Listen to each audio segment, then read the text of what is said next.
Let's talk about social identity theory. My notes are torn. Do you know anything about that, sir?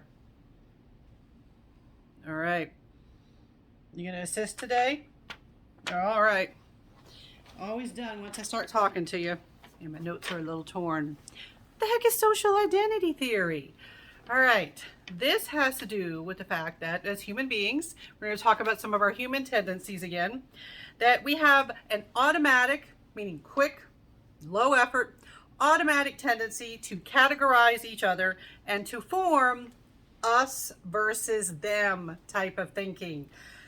We put each other in groups and we think, that's them, this is me, part of us, and we tend to like us and not like them, even when it doesn't always make the most sense to think that way.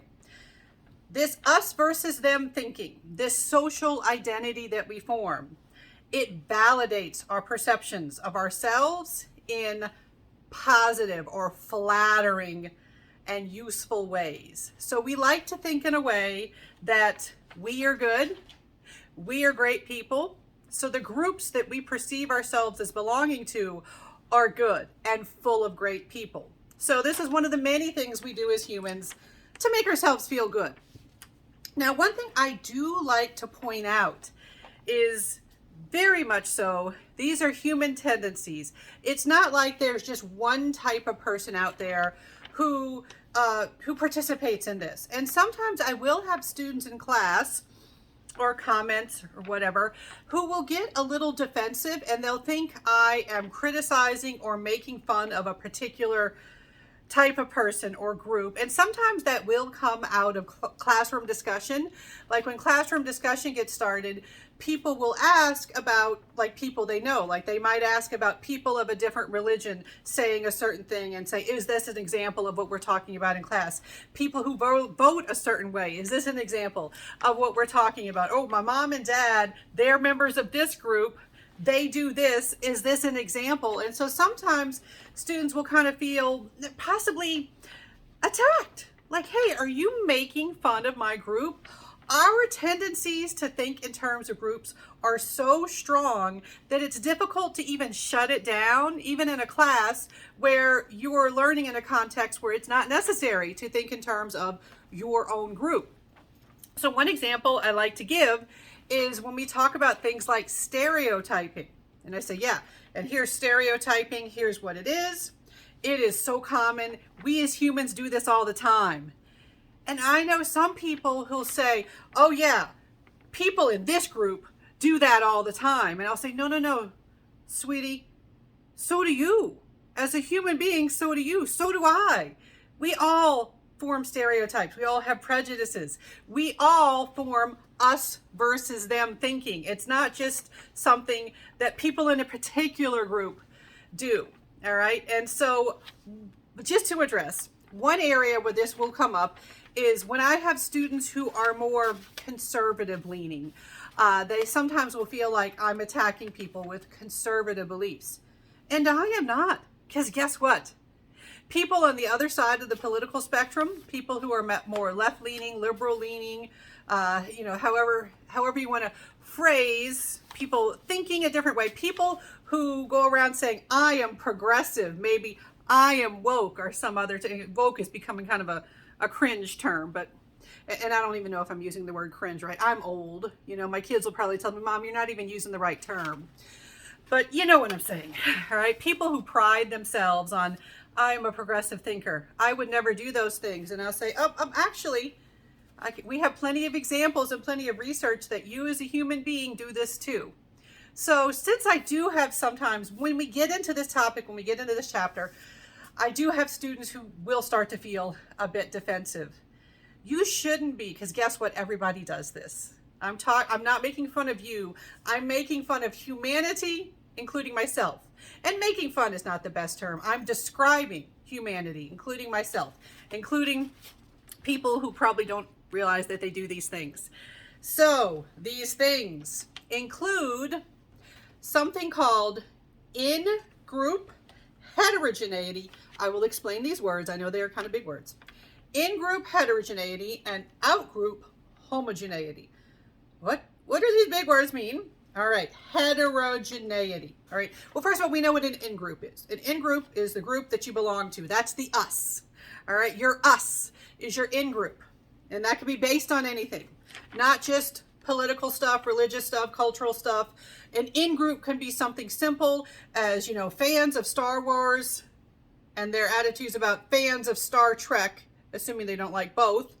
All right, you know, you can, so the one that you like, assuming you just like one, and you may not, I know some of you are like, I like neither, but you get what I'm saying. It could be sports team, anything that you can be a fan of.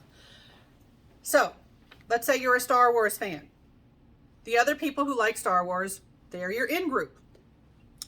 The people who prefer Star Trek, and maybe, you know, they're like, no, actually, I'm a Star Trek fan. I don't care for Star Wars. I like Star Trek. You're like, ooh, that's the out-group. So what does the heterogeneity and homogeneity have to do with? All right, this has to do with how much sameness you can perceive within your group. Heterogeneity, when you see heterogeneity in your in-group, you can see that there's diversity. You can see that there are differences. A heterogeneous or I can never pronounce it right. Heterogeneous, yes, that didn't sound right. A group that has heterogeneity.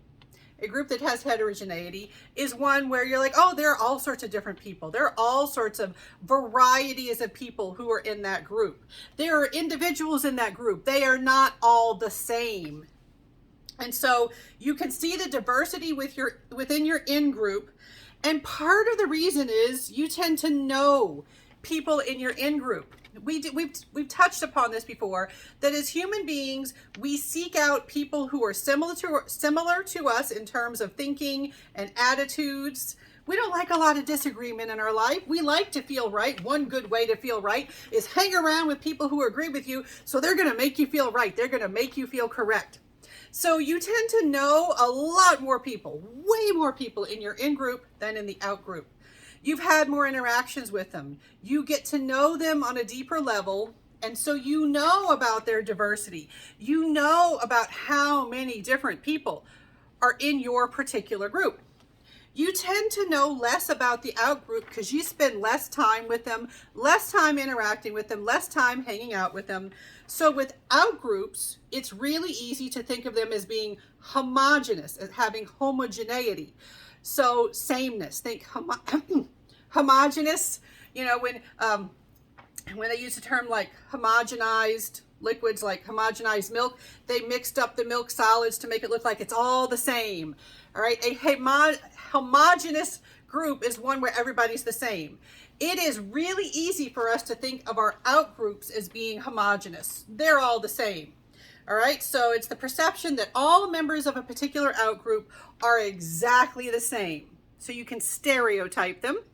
And what leads to this? Well, you don't know them. You are not spending nearly as much time, even if you're spending some time, because maybe you live next door to one, maybe you're forced to be with a member of your out group because you work with them, you might be in your same family, you know, there are different situations where you might spend some time with a member of the out group, but chances are, got cut off again.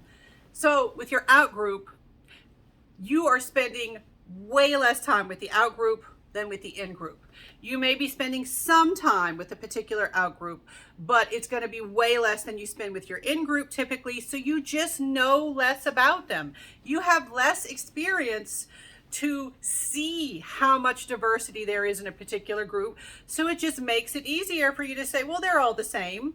And it's comforting, especially if you have negative feelings about a particular group. It is comforting to just simplify them, just lump them into some category and say, okay, they're all this way, and I don't like that aspect.